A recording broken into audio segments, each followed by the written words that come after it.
What do you think? No, it's actually not too bad.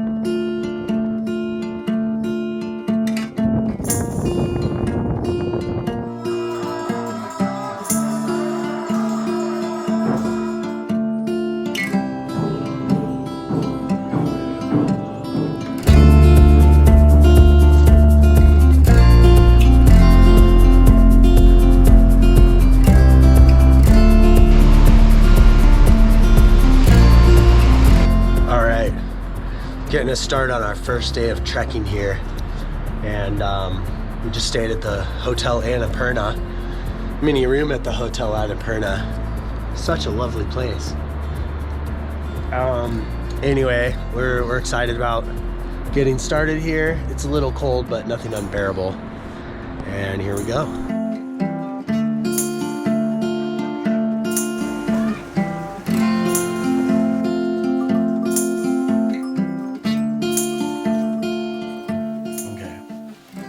Day one of this hike like?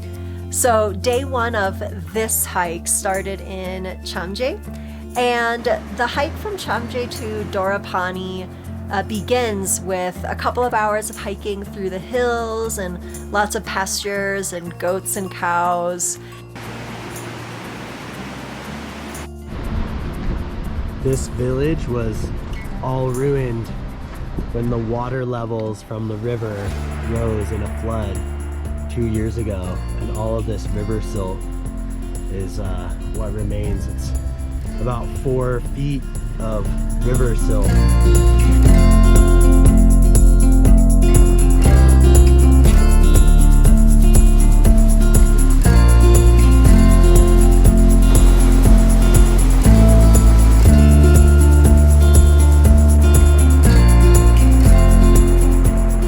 Day 2 from Dharapani to Chame is a lot of road walking at this point. We're still walking on the road a bunch, which kind of like bums me out. Every now and then a car will come by and kick up a bunch of dust, but pretty soon we will get over to the real trail, be more kind of in the mountains. You see some mountains behind me from the Annapurna Massif, so we're getting our first really nice views of the trip so far. Good afternoon, cows. Uh-oh.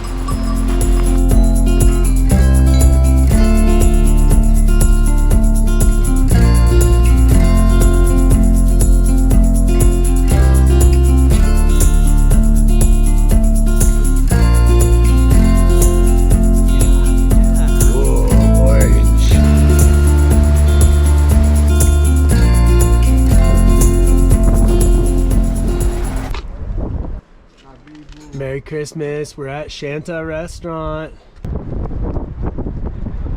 All right, busted out the map to help jog my memory, even though it was only a couple days ago.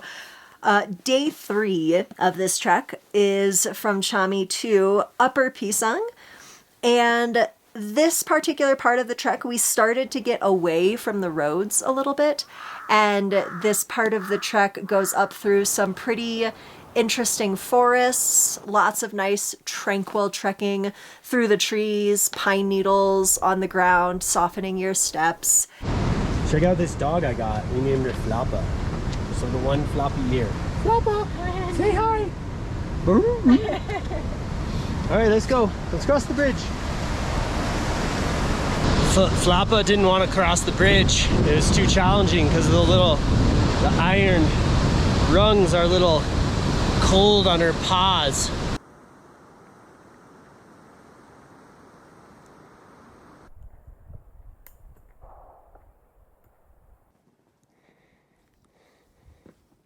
Sometimes people go Pisang to Manang.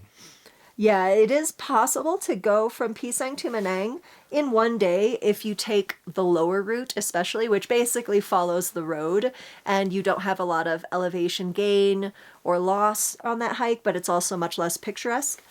For this trek, going from Upper Pisang to Ngawal, you stay pretty high up in the hills most of the time, lots of ups and downs, literally, in terms of elevation. But again, ending with those pretty spectacular views on the other side of the valley and lots of nice fields that you're walking through as part of the hike.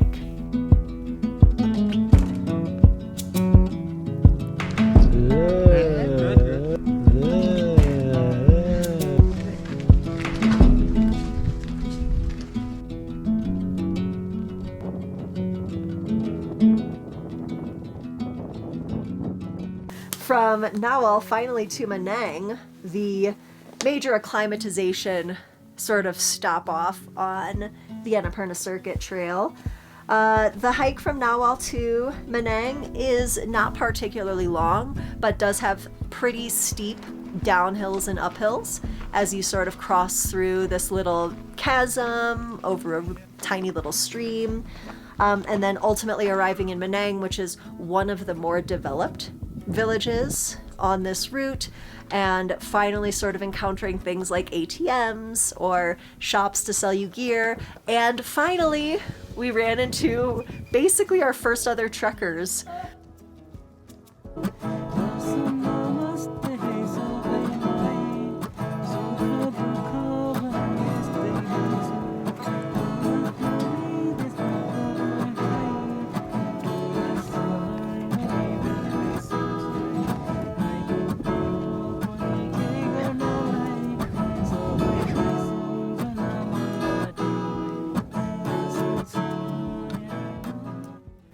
What are you waiting for? I'm waiting to take a shower.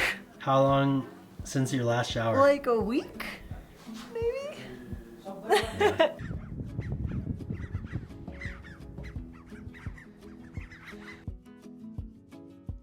It's been sunny today. Earlier we were sitting outside just in light jackets, hanging out, drinking a beer. But now that the sun's gone. What kind of beer? The king of beers, Budweiser.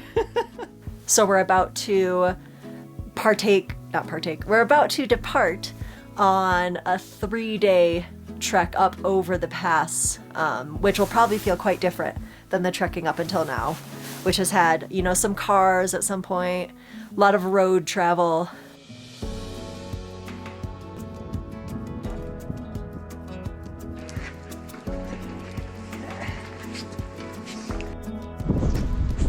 All right, we're about 4,000 meters now, and we're on the way to Yak Kharka, which is another high village before we go over the pass. So we're starting to acclimatize, feeling pretty winded and out of breath for the most part, but looking good. Nice weather. Even though it's almost New Year's, we have some pretty good weather. It's just been very windy on occasion.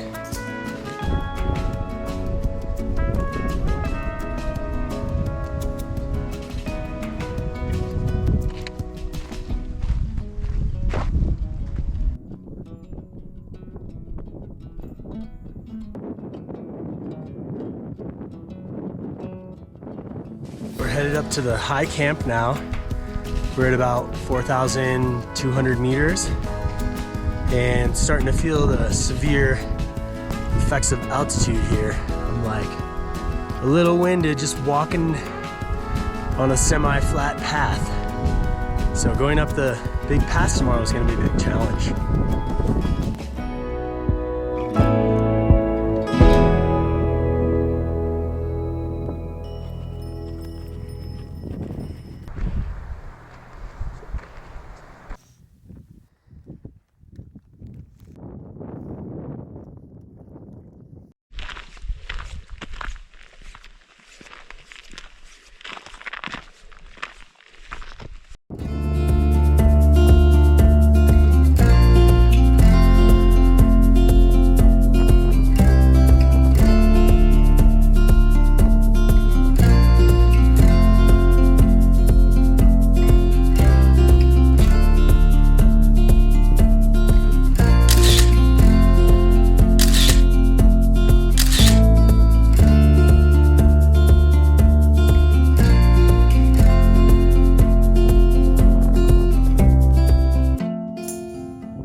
Muktinath, and we're just getting up.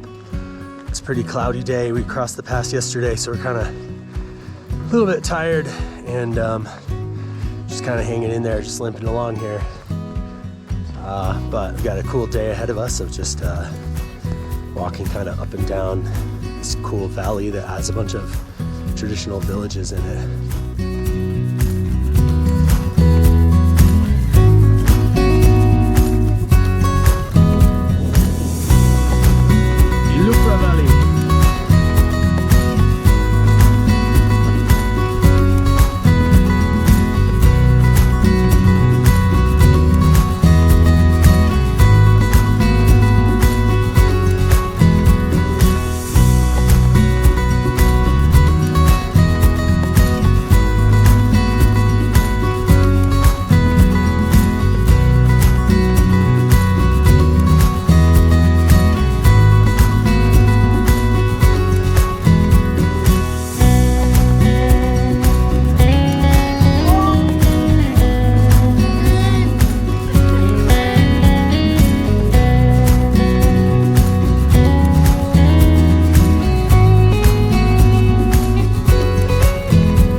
Okay, we're starting.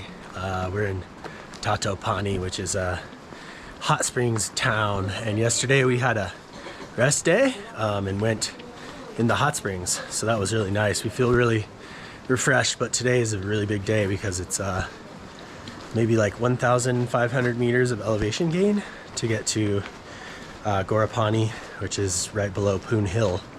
And that will be the rest of our trip, pretty much. We're almost to the end. Feeling pretty sore from the previous days of hiking, but a little resting down at lower elevation has been very nice. Something that makes us complete when we finally see. Here with the sun on our backs, it's all we need. After a day of stairs, we've kind of made it to Ghorepani. Yeah. 12 minutes. There's love enough to go around, and space.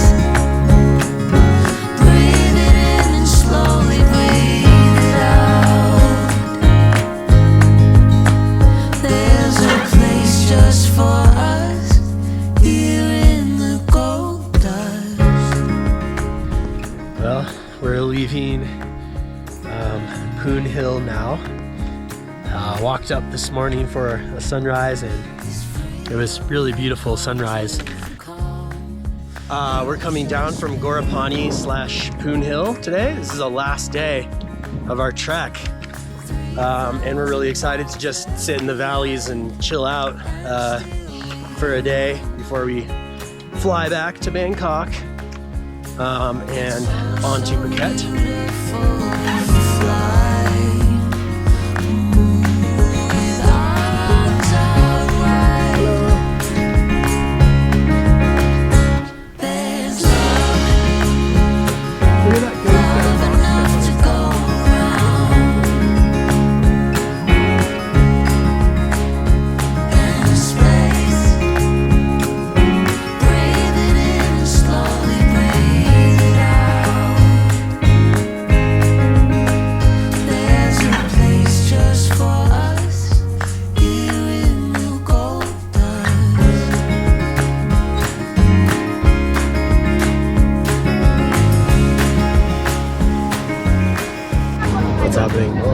We are on the bus, getting on a plane back to Kathmandu, leaving Pokhara.